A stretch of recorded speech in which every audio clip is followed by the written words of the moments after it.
The ancient Egyptian civilization lasted for over 3,000 years and became one of the most powerful and iconic civilizations in history. At its height, ancient Egypt's empire stretched as far north as modern-day Syria and as far south as today's Sudan. But long before it was an empire, ancient Egypt was a series of small, independent city-states that bloomed along North Africa's Nile River.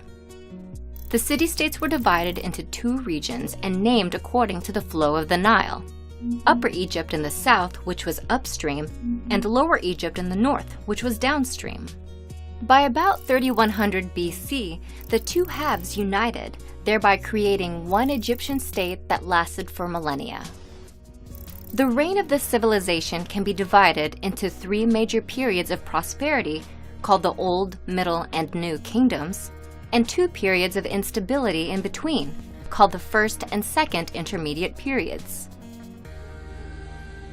Guiding the Egyptian people was a succession of about 300 rulers, often referred to as pharaohs. Pharaoh, which means great house in Egyptian, was never the ruler's formal title. It only became synonymous with the ruling individual in modern times, thanks to its use in the Hebrew Bible. These rulers, who were not always men, nor Egyptian, were considered protectors of the people and served as divine liaisons between humanity and the hundreds of gods they worshipped. After the rulers passed away, ancient Egyptians believed they then became gods. To prepare their journey into the afterlife, the rulers constructed elaborate tombs, including the Great Pyramids at Giza and underground mausoleums in the Valley of the Kings. Rulers filled their tombs with all the items they could need in the afterlife, including gold, jewelry, food, drink, and even pets. Preparing for this journey to the gods also involved mummifying one's body. The deceased's corpse was embalmed, wrapped in hundreds of yards of linen, and placed inside the tomb so the body could be reanimated in the afterlife. To this day, structures like the Great Pyramids are a testament to the role of religion in ancient Egyptians' lives. But they also represent the innovative and cultural might of the Egyptian people. Innovations in mathematics and written language in particular propelled their civilization to success. Math, specifically measurement mathematics, helped Egyptians understand and harness their world with numbers like no other civilization had before. They developed a new form of measurement called the cubit. It was used to design massive structures, such as the Great Pyramid, with remarkable geometrical precision. The Egyptians also measured time.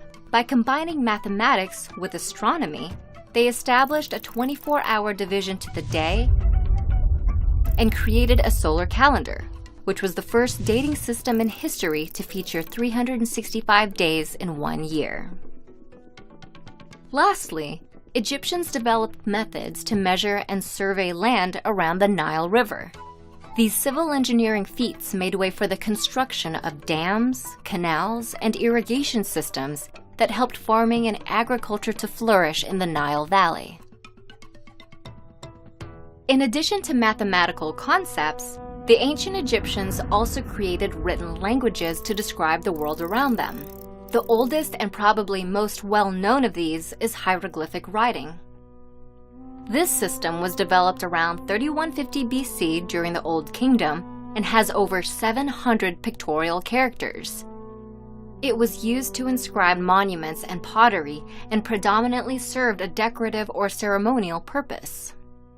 Soon after, another ancient form of writing, called hieratic, developed out of the hieroglyphic system.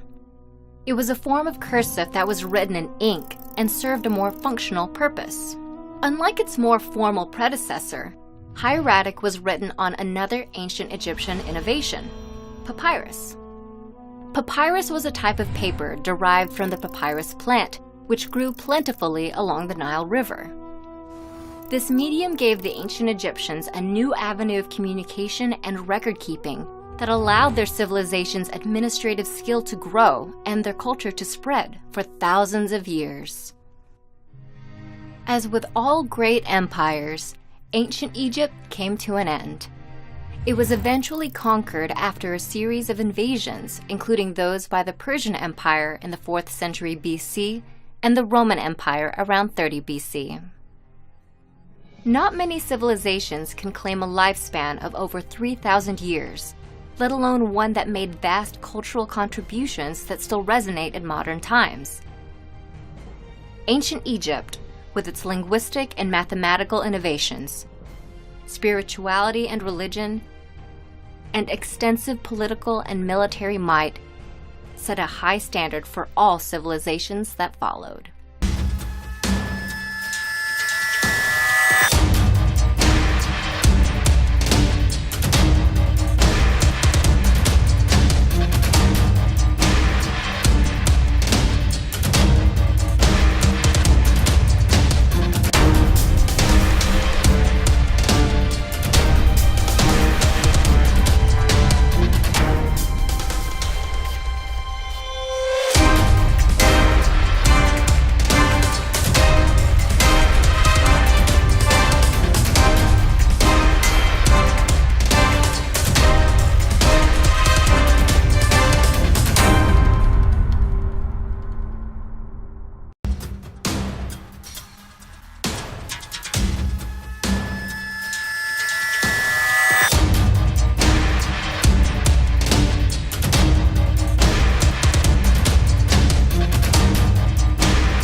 The gold mask of Tutankhamun is recognized as one of the world's most famous works of art.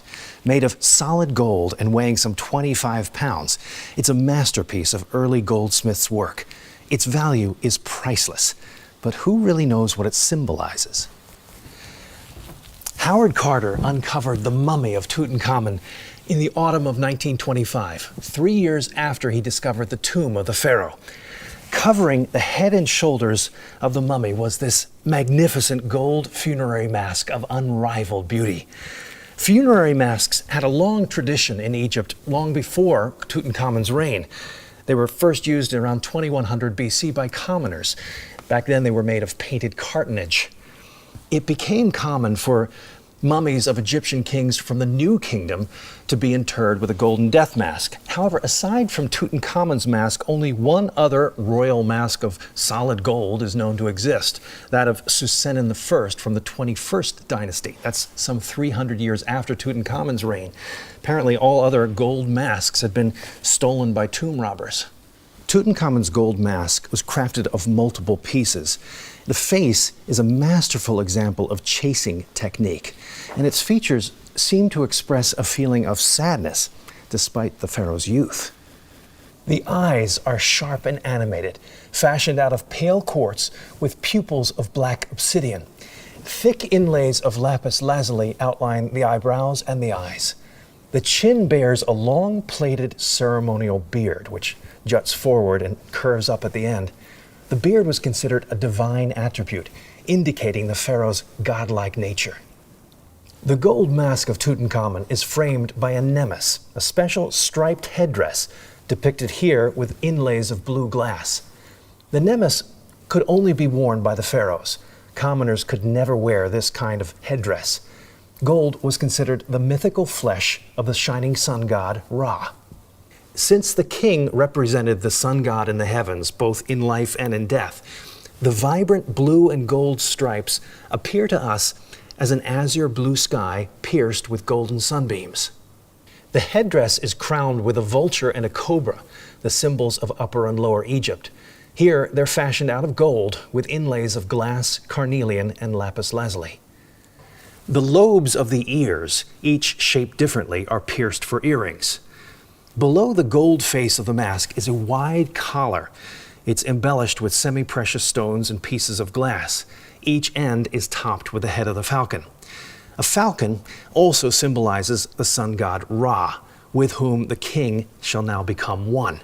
The sacred hieroglyphic text on the back of the mask contains a secret spell from the Book of the Dead, protecting the head from evil spirits. One last question remains. If we saw the real Tutankhamun, would we recognize him? Well, perhaps we would. But the mask is not actually intended as a faithful portrait. It shows the king in an idealized form. The Tutankhamun depicted here is immortal and divine, his features rendered as imperishable for an eternal lifetime as the reigning sun god of the heavens.